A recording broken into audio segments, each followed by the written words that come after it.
What's up mga ka-gamer? Nandito na naman tayo sa workplace natin at may Kia Sportage tayong titingnan guys. Sabi ng customer may tumutunog daw dito sa ilalim, so titingnan natin. So fast forward, so ayun, tingnan natin. So clubs muna at sabay tingin muna. Nilalapit pa yung tenga guys para matingnan.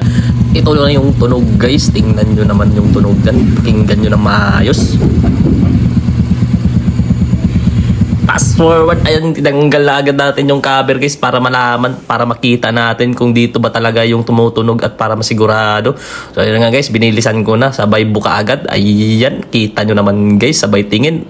Doon ko na nakita yung problema guys. Ayan, ninawakan ko pa para makasigurado. So ayun, itututok ko sa inyo guys kung saan yung tumutunog. Kaya ayun, nakita nyo naman talaga na basag yung fuel vapor canister natin guys. So ayun, kaya pala tumatagos yung yung tunog Tignan nyo naman guys, basag talaga talagang maglulupower yan or mararamdaman nyo na parang may tumutunog dun sa ilalim. So ayun guys, so mauto, istorya na ako ang chief mechanic para i-explain po na ako sa yaha kung sa'y problema. So mauni guys, gipakita nyo na ako sa yaha, o paminawan nyo na ako, i-explain nyo na ako, tamang crossover lang.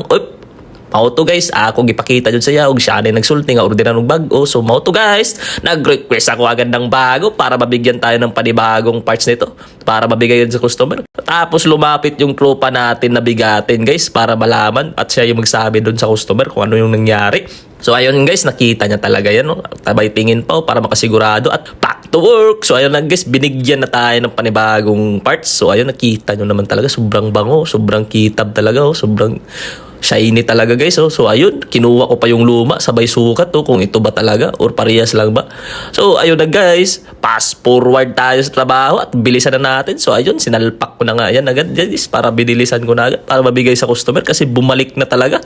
Sabi kailangan na daw yung sasakyan niya. So ayun na guys, binilisan ko na at para malaman agad kung ano talaga yung mangyayari nito, kung tumutunog pa ba o hindi. Kaya kailangan natin manigurado guys para sigurado yung trabaho at wala tayong problema sa bus amo natin. Mahirap na magka-problema guys, trabaho yung nakasalalay natin dito, sabay singit pa yung Pakistani, tabay tingin sa gawa natin. So ayun guys, pinagsasalpak ko na yung mga washer at saka nut para makasigurado.